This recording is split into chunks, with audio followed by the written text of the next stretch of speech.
दुनिया का सबसे बड़ा लोकतंत्र भारत ने आज नए भारत का, विकसित भारत की संकल्पना के रोड मैप को लेकर के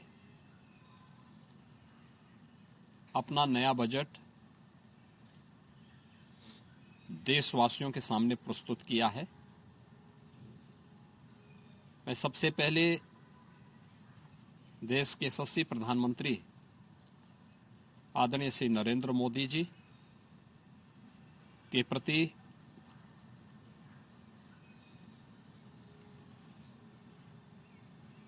इस बजट को प्रस्तुत करने के लिए दिए गए मार्गदर्शन और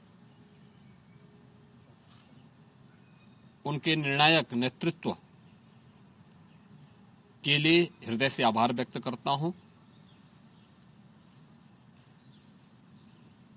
मैं इस बजट को प्रस्तुत करने के लिए केंद्रीय वित्त मंत्री माननीय श्रीमती निर्मला सीतारमण जी को हृदय से अभिनंदन करता हूं, प्रदेशवासियों की ओर से उनका धन्यवाद करता हूं। 145 करोड़ भारतवासियों के आशा और आकांक्षाओं का प्रतीक यह बजट है, जिसमें नए भारत और विकसित भारत की संकल्पना का दृष्टि स्पष्ट दिखाई देती है। 12 लाख करोड़ रुपए से अधिक की पूंजी कैपिटल एक्सपेंडिचर के लिए, एक सुदृढ़ इंफ्रास्ट्रक्चर के लिए बजट में प्रावधान करना,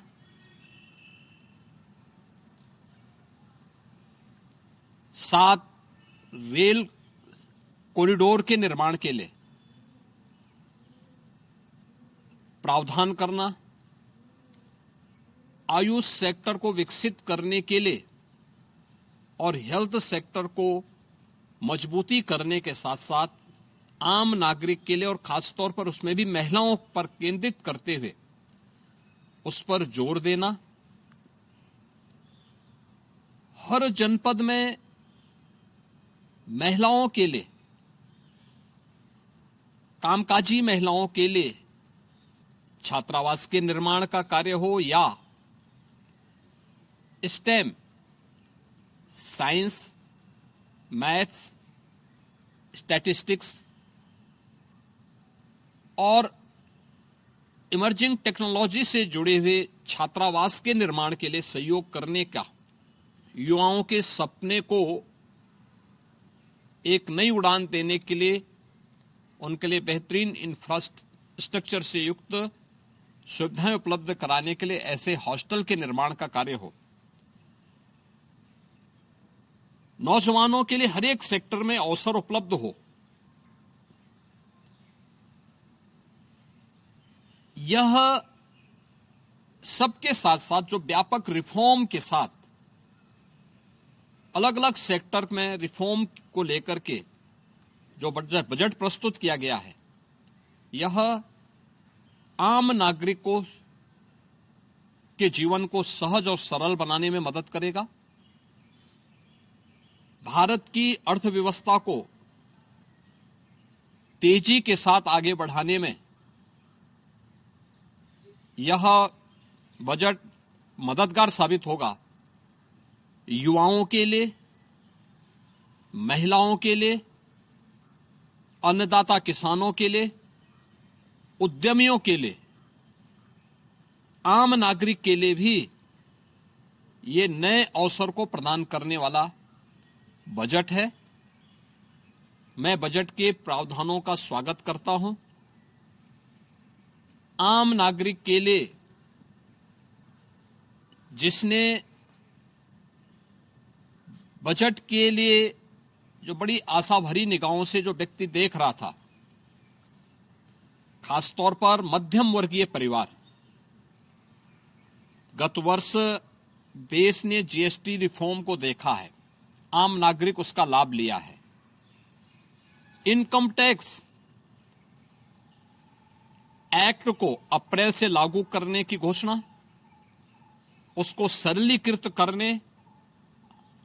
हर व्यक्ति आसानी से अपने रिटर्न को भर सके,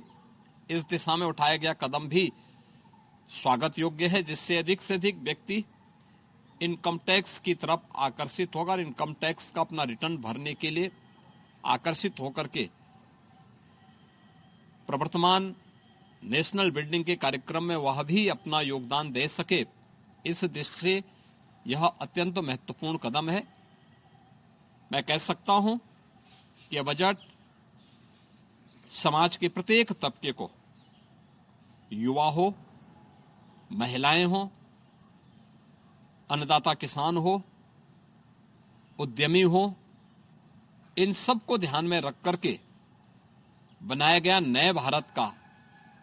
विकसित भारत की तरफ अग्रसर हो रहे भारत का एक स्थिर लेकिन तेज गति से बढ़ने वाली अर्थव्यवस्था के रूप में प्रस्तुत करने वाला एक बजट है। मैं इस बजट के सभी प्रावधानों का हृदय से स्वागत करता हूं। आदरणीय प्रधानमंत्री जी के प्रति आभार व्यक्त करता हूं। केंद्रीय वित्त मंत्री जी को इस बजट को प्रस्तुत करने के लिए, जो कर्तव्य भवन से प्रस्तुत किया गया पहला बजट है, इस बजट के लिए भी उनका हृदय से उन्हें बधाई देते हुए हृदय से धन्यवाद देता हूं।